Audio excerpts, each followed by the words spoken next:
नमस्कार साथियों, स्वागत है आप सभी का इस चैनल में। तो दोस्तों, आज के वीडियो हम लोग लैब असिस्टेंट के क्वेश्चन एनालिसिस करेंगे, जो कि ये 6 अगस्त दैट मीन्स जो आज का जो एग्ज़ाम कंडक्ट हुआ था उसमें पेपर 1 के प्रश्नों को आज इस वीडियो में डिस्कस करने वाले हैं। तो वीडियो को पूरा देखें, और जो लोग इस चैनल में नए हैं, जो लोग अभी तक इस चैनल को सब्सक्राइब नहीं किए हुए हैं, वो ज़रूर से ज़रूर सब्सक्राइब करें। तो चलिए दोस्तों, जानते हैं प्रश्नों को। पहला प्रश्न ये है जो पूछा गया था, एसआई यूनिट ऑफ मोमेंटम, मतलब मोमेंटम का एसआई यूनिट क्या होगा, ये प्रश्न था। तो दोस्तों, इसका एसआई यूनिट होगा किलोग्राम मीटर पर सेकेंड, इसका एसआई यूनिट होगा। और इसका डेफिनेशन अगर देखा जाए तो momentum is a measurement of mass in motion. इसका डेफिनेशन होता है कि कोई भी अगर मास वाला कोई वस्तु हो, जिसका कोई एक वेट हो, और वो किस मोशन में वो गति कर रहा है, तो इसी को बोलते हैं मोमेंटम बोलते हैं। और इसका सिंबल अगर देखा जाए तो इसको पी से सूचित किया जाता है। अब नेक्स्ट जानते हैं दोस्तों अगला प्रश्न, अडानी पावर प्लांट झारखंड के किस जिले में 800 मेगावाट की बिजली उत्पादन क्षमता का पावर प्लांट जो है ये बना रहा है। तो दोस्तों, ये करंट अफेयर का क्वेश्चन है, और ये मैंने करवाया हुआ है। जो मैंने 2 करंट अफेयर के वीडियो अपलोड किए हुए हैं उसमें मैंने ये करवाया हुआ है। और ये जो है दोस्तों, अडानी पावर प्लांट ये गोड्डा ज़िले में ये सेटअप किया जा रहा है।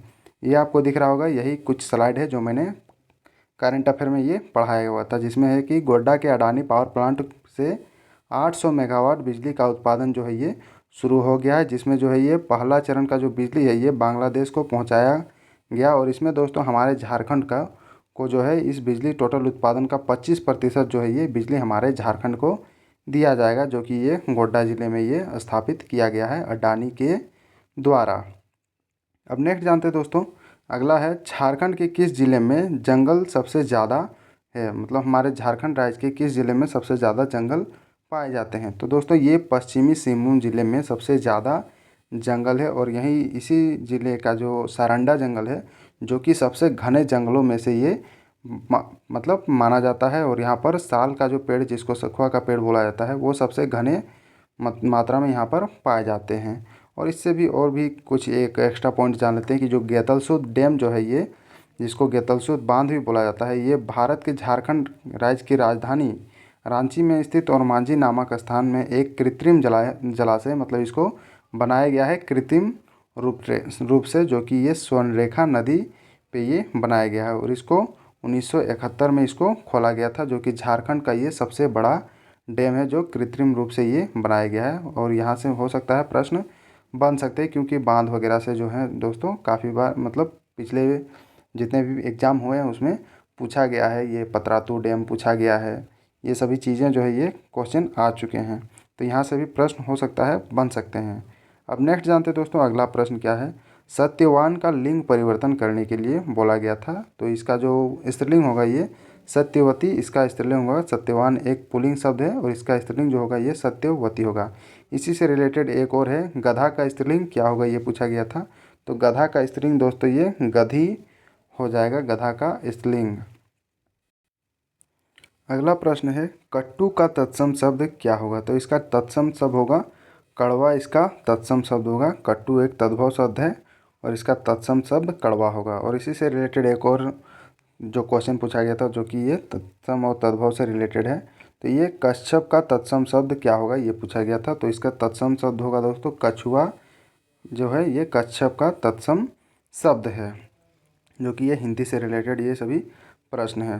अब नेक्स्ट जानते हैं अगला प्रश्न, समुद्र का प्रयोज्य शब्द क्या होगा। तो समुद्र का जो प्रयोज्य शब्द, जिसको और विभिन्न विभिन्न नामों से जो जाना जाता है समुद्र को, यह है सागर, प्योधि, उदधि, पारावार, नदीस, जलाधि, वराधि, निर्निधि। ये सभी जो है दोस्तों ये समुद्र के ये प्रयोज्य शब्द हैं। तो इनमें से कोई एक शब्द आपको ऑप्शन में दिखा होगा, जो कि वो करेक्ट आंसर होगा। तो इन्हीं में से कोई एक शब्द होगा जो कि समुद्र का ये प्रयोज्य शब्द है। इसी से रिलेटेड एक और प्रश्न पूछा गया था प्रयोज्य शब्द से, जो कि इसमें वृक्ष का प्रयोज्य शब्द क्या होगा, ये पूछा गया था।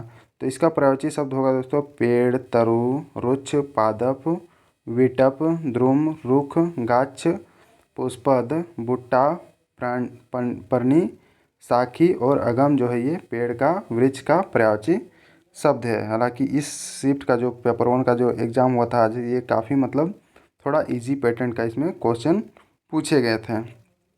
अगला प्रश्न जानते हैं, घर का वचन परिवर्तन करने के लिए पूछा गया था। तो घर का जो है ये एक बहुवचन या फिर इसका कोई वचन नहीं होता है, ये घर का जो बहुवचन जो भी होगा ये घर ही होगा। और सेम टू सेम इसी तरह पूछा गया था पानी का वचन परिवर्तन के लिए, तो इसका भी दोस्तों ये पानी ही होगा, तो ये ध्यान में रखें। अगला प्रश्न है, मिट्टी गर्म कर मुहावरे का मतलब मुट्ठी गर्म कर मुहावरे का अर्थ क्या होगा। ये जो मुहावरा है इसका अर्थ पूछा गया था कि इसका अर्थ क्या होगा। तो ये रिश्वत देना या फिर घूस देना, ये इसका अर्थ होगा। मतलब मुट्ठी को गर्म कर देना, पैसा जिस समय दिया जाता है तो उसका जो हाथ होता है, जो था मुट्ठी होता है, वो पकड़ के वो क्या होता है, वो गर्म मतलब वो अपने आप को ज़्यादा गर्मी फील करने लगता है। तो यही इसका अर्थ होगा कि रिश्वत देना या फिर घूस देना। अगला है दोस्तों, दूध के दांत ना टूटना मुहावरे का अर्थ क्या होगा। तो इसका अर्थ होगा ज्ञान और अनुभव ना होना।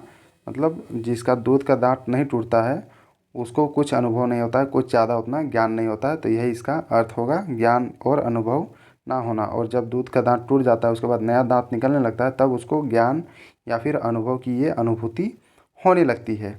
अगला है, अकल पर पत्थर पड़ना लोकोक्ति जो है इसका अर्थ क्या है, ये पूछा गया था। तो इसका अर्थ होगा बुद्धि का नष्ट भ्रष्ट होना, यह इसका अर्थ होगा अकल पर पत्थर पड़ना लोकोक्ति का। तो ये है दोस्तों मुहावरे और लोकोक्ति से कुछ प्रश्न जो पूछे गए थे हिंदी में, ये सभी प्रश्न हैं। अब अगला प्रश्न जानते हैं। अगला प्रश्न जो कि ये कंप्यूटर से ये रिलेटेड है। इन computer what is warm boot, मतलब जो वार्म बूट किया जाता है कंप्यूटर में, इसको क्या बोला जाता है, ये और ये क्या मतलब किस प्रोसेस पे ये काम करता है। तो इसको अगर देखा जाए तो the process of restarting a computer from a shutdown और process power off state and restoring it to regular operation. अगर मान लीजिए आप कोई काम कर रहे हैं कंप्यूटर पे और उसको चाहते हैं कि हम शट डाउन करें या फिर पावर ऑफ करें, फिर लेकिन जब उसको री स्टार्ट करेंगे तो वो रेगुलर जो ऑपरेशन जो काम कर रहे हैं वो फिर से वो खुल जाना चाहिए। तो इसी को बोला जाता है वार्म बूट बोला जाता है। और इसी से रिलेटेड एक और बूट टाइप का होता है जिसको कोल्ड बूटिंग बोला जाता है। और ये होता है a method where the computer is powered off first और is given a command that calls it to restart. मतलब इसमें एक कमांड दिया जाता है जिसमें पावर ऑफ करने के बाद वो अपने आप जो है वो री स्टार्ट हो जाता है, जिसको कोल्ड बूटिंग बोला जाता है। तो ये सभी जो है ये कंप्यूटर के क्वेश्चन हैं, तो हो सकता है इससे आने वाले एग्जाम में प्रश्न पूछा जा सकता है।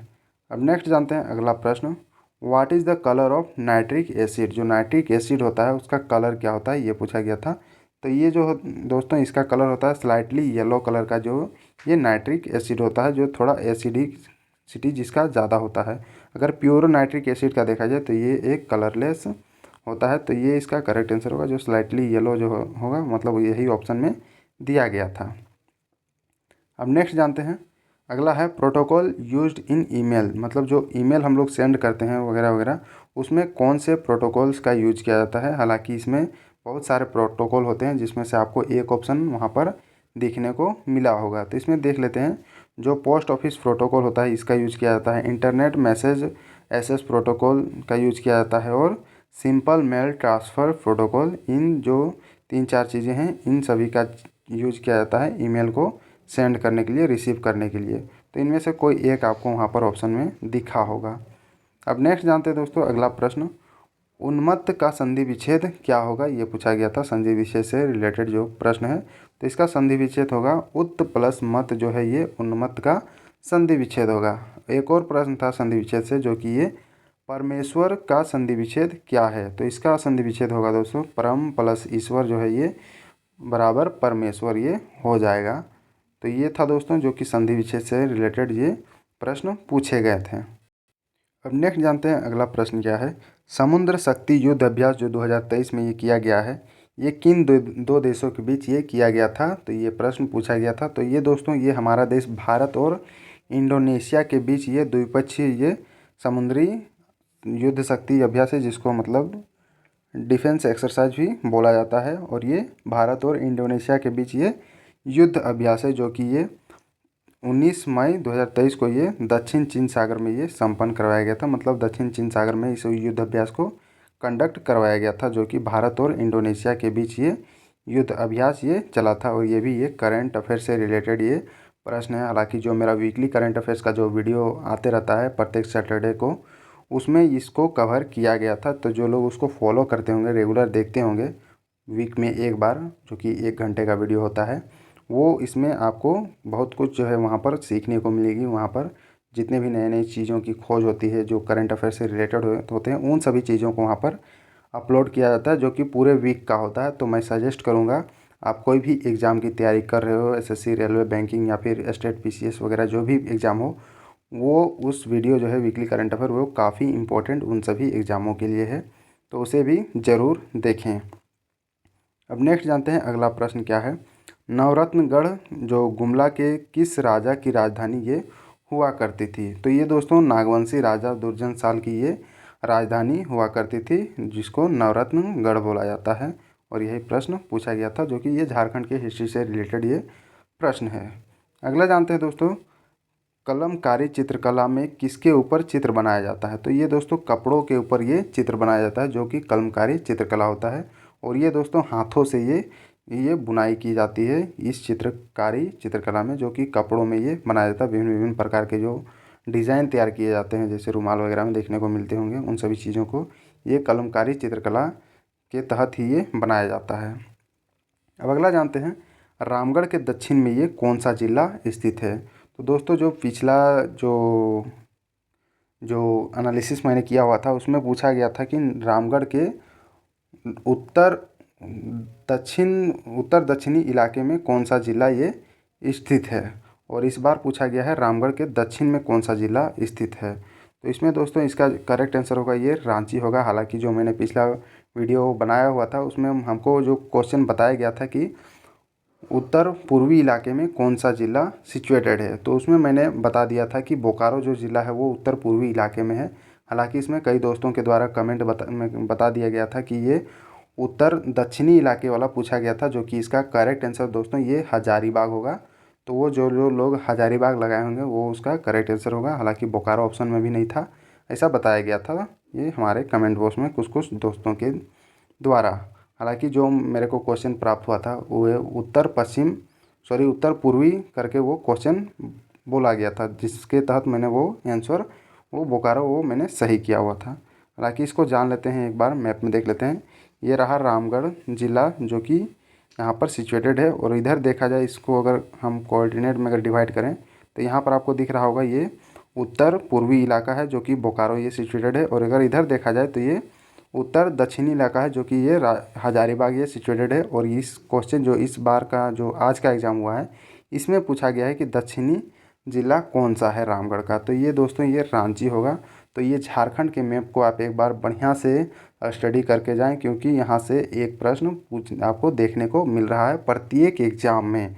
तो हो सकता है नेक्स्ट प्रश्न दोस्तों ये सभी जो बॉर्डर ज़िले हैं उन सभी से प्रश्न बनेंगे। तो आप एक बार वीडियो को आराम से पॉज कर लें और सभी जो ज़िले हैं इसको एक बार आप स्टडी करें अच्छे से कि गढ़वा किस मतलब स्टेट के साथ बॉर्डर शेयर करता है। तो ये दोस्तों गढ़वा जो है ये हमारा एकमात्र जो ज़िला है जो कि 3 स्टेट के साथ बॉर्डर शेयर करता है। इसमें है बिहार, उत्तर प्रदेश और इधर छत्तीसगढ़ है। तो ये भी ध्यान में रखें, हो सकता है आने वाले एग्ज़ाम में पूछा जा सकता है। और इसमें अगर मान ले देखा जाए तो जो सिमडेगा जो है दोस्तों, ये छत्तीसगढ़ और उड़ीसा से बॉर्डर शेयर करता है।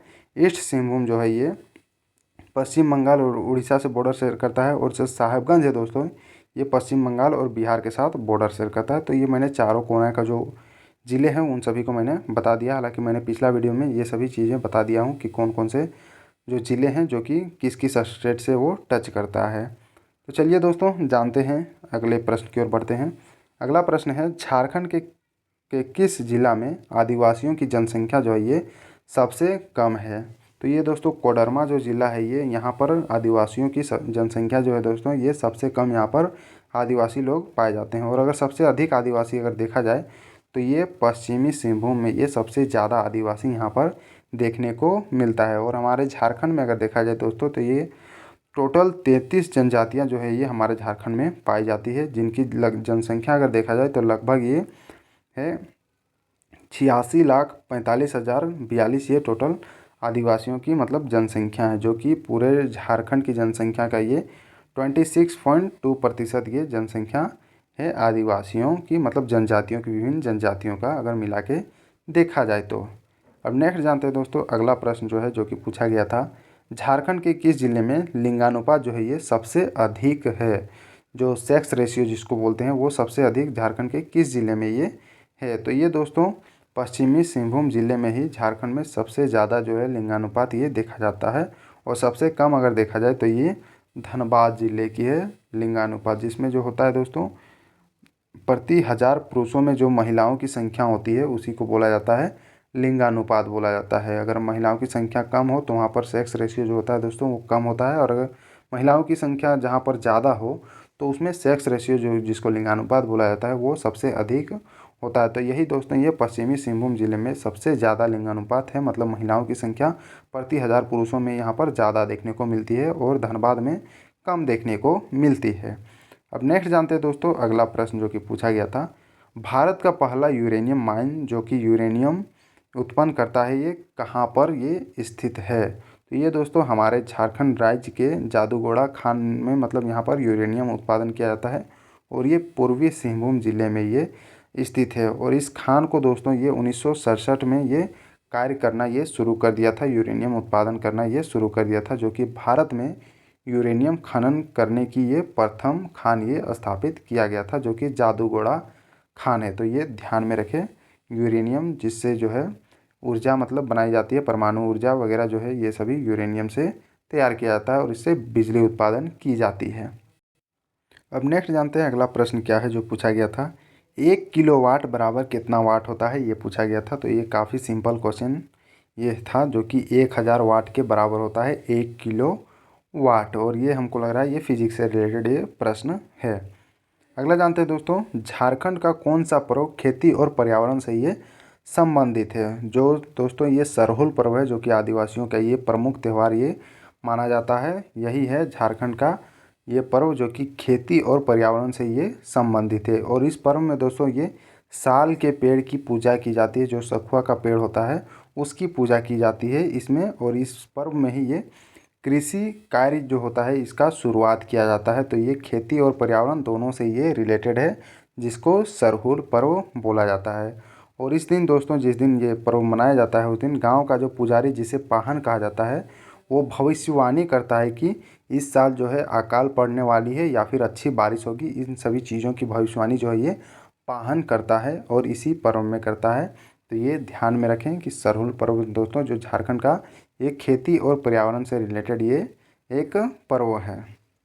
अगला जानते हैं एक और ये भी ये पर्व से रिलेटेड ये प्रश्न है जो कि पूछा गया है। टोटल 2 प्रश्न इसमें पूछे गए थे। तो इसमें है दोस्तों, झारखंड का कौन सा पर्व भाई बहन के मतलब प्यार को ये दर्शाता है।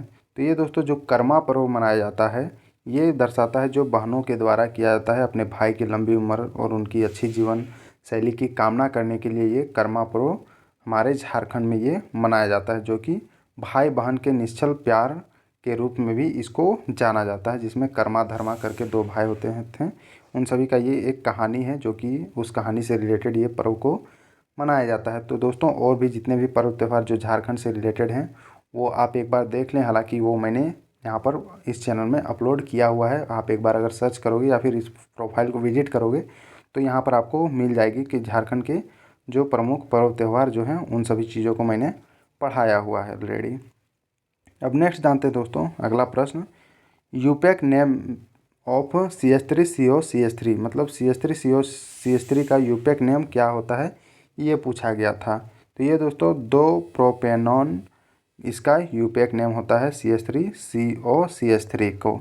और यूपैक को अगर देखा जाए तो इसका फुल फॉर्म होता है international union for pure and applied chemistry, इसका फुल फॉर्म होता है। और यही पूछा गया था CH3COCH3 का यूपैक नेम। अब अगला जानते हैं दोस्तों अगला प्रश्न है, चौथी पंचवर्षीय योजना कब तक चली थी। तो दोस्तों ये पंचवर्षीय योजना से रिलेटेड जो है प्रत्येक दिन जो है जो एग्ज़ाम हो रहा है उसमें ये क्वेश्चन आ ही रहा है। तो आप एक बार जितने भी पंचवर्षीय योजना है, टोटल 12 पंचवर्षीय योजना है, उन सभी को रट लें। डायरेक्ट ईयर यहाँ पर पूछा जा रहा है कि किस साल से किस साल तक ये पंचवर्षीय योजनाएँ ये चली हैं। तो दोस्तों इस बार जो पूछा गया है ये चौथी पंचवर्षीय योजना ये कब से कब तक चला था। तो ये दोस्तों 1969 से लेके 1974 तक ये चौथी पंचवर्षीय योजना चला था। और जो पिछले जो एग्ज़ाम हुए थे उसमें पूछा गया था, 7वीं पूछा गया था और छठी पंचवर्षीय योजना पूछा गया था, जो कि मैंने ये पूरा लिस्ट ये मैंने दिया हुआ था। हालांकि इसमें भी मैंने ये लिस्ट ऐड कर दिया है। जिन लोगों को इसकी PDF पढ़नी हो तो वो आप एक बार इस PDF को 1-2 बार ज़रूर रीड करके जाएं, ताकि यहाँ से आपको काफ़ी मतलब हेल्प ये मिल जाएगी। यहाँ से ही 1-2 क्वेश्चन जो है ये देखने को मिल जाते हैं आने वाले एग्ज़ामों में। तो इसको एक बार फिर से बता देते हैं। जो पहली पंचवर्षीय योजना है दोस्तों, ये 1951 से लेकर 1956 तक ये चला था। और ये पंचवर्षीय योजना दोस्तों ये USSR से लिया गया था, जो कि वहाँ पर पहले से वहाँ पर पंचवर्षीय योजनाएँ चलाई जा रही थी। और ये पंचवर्षीय योजना जो है ये हमारे देश के प्रथम प्रधानमंत्री पंडित जवाहरलाल नेहरू के द्वारा USSR से हमारे देश में लाया गया था और यहाँ पर इम्प्लीमेंट किया गया था, ताकि हमारे देश का विकास हो। और काफ़ी सारी जो इंडस्ट्री वगैरह जो है खेती वगैरह से रिलेटेड यहाँ पर इसमें लाए गए इस पंचवर्षीय योजनाओं में। तो ये भी ध्यान में रखें। अब दूसरी पंचवर्षीय योजना अगर देखा जाए तो ये 1956 से 1961 तक चला था। तीसरी जो है ये 1961 से 1966 तक। चौथी 1969 से लेकर 1974 तक। पाँचवीं 1974 से लेकर 1979 तक। और छठी जो है दोस्तों ये 1980 से लेकर 1985 तक। हालांकि जो पिछला एग्जाम में जो पूछा गया था वो छठी पंचवर्षीय योजना जो है वो उसमें दिया गया था कि 1978 से लेकर 1980 तक कौन सी पंचवर्षीय योजना ये चली थी, कुछ इस प्रकार का प्रश्न था। तो ये छठी ही पंचवर्षीय योजना थी, जिसमें जो है उसको एक बार टर्मिनेट कर दिया गया था। उसके बाद फिर जब इंदिरा गांधी की सरकार आई तो फिर उसको लागू कर दिया गया था। तो इससे मतलब इसमें जो छठी पंचवर्षीय योजना है ये थोड़ा कंट्रोवर्सी में ये रहा था हिस्ट्री में। अगला जानते हैं जो 7वीं पंचवर्षीय योजना है ये 1985 से लेकर 1990 तक चली थी और ये भी पूछा गया है। 8वीं पंचवर्षीय योजना 1992 से 1997। 9वीं 1997 से 2002। 10वीं देखा जाए तो 2002 से लेकर 2007 तक। 11वीं 2007 से लेकर 2012। और 12वीं जो था ये दोस्तों 2012 से लेकर 2017 तक चलने वाला था, लेकिन इसको 2015 में ही ये इसको टर्मिनेट कर दिया गया था, मतलब ख़त्म कर दिया था जितनी भी पंचवर्षीय योजना है। और इसके जगह पे नीति आयोग को लाया गया था, जो कि मोदी सरकार जी के द्वारा 1 जनवरी 2015 को नीति आयोग को लाया गया था, हमारे देश में इम्प्लीमेंट किया गया था ये जितने पंचवर्षीय योजनाओं को ख़त्म करके। तो ये भी ध्यान में रखें। नेक्स्ट जानते हैं दोस्तों अगला प्रश्न जो कि पूछा गया था, ताना भगत आंदोलन ये कब शुरू हुआ था। तो ये दोस्तों ये जो आंदोलन है ये 1914 में ये शुरू हुआ था, जिसको ताना भगत आंदोलन बोला जाता है। और ये आंदोलन 1914 से लेकर 1920 तक ये आंदोलन चला था। हालांकि दोस्तों झारखंड में जितने भी आंदोलन हुए थे वो सभी जो आंदोलन और जितने भी जनजातियां हैं उन सभी को मैंने झारखंड का GK GS का जो वीडियो मैंने अपलोड किया हुआ है 3-4 वीडियो, उसमें मैंने काफ़ी डिटेल में ये एक्सप्लेन किया हुआ है। तो उस वीडियो को भी आप ज़रूर से ज़रूर देखें।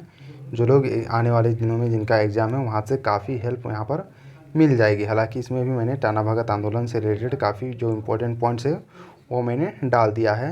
तो ये जो आंदोलन है दोस्तों ये जतरा भगत के नेतृत्व में ये 21 अप्रैल 1914 ईस्वी को गुमला में ये शुरू किया गया था। और इसमें जो है दोस्तों इस आंदोलन का जो मेन मकसद था इसमें एकेश्वरवाद को अपनाना, मांस मंदिरा के त्याग, आदिवासी नृत्य पर पाबंदी और तथा झूम खेती की वापसी पर विशेष बल इसमें दिया गया था। मतलब जो आदिवासियों का जो मूल जो काम था, जो उन लोगों का संस्कृति था, उन संस्कृतियों को बचाने के लिए ये आंदोलन जो 1914 ईस्वी में जतरा भगत के द्वारा ये शुरू किया गया था।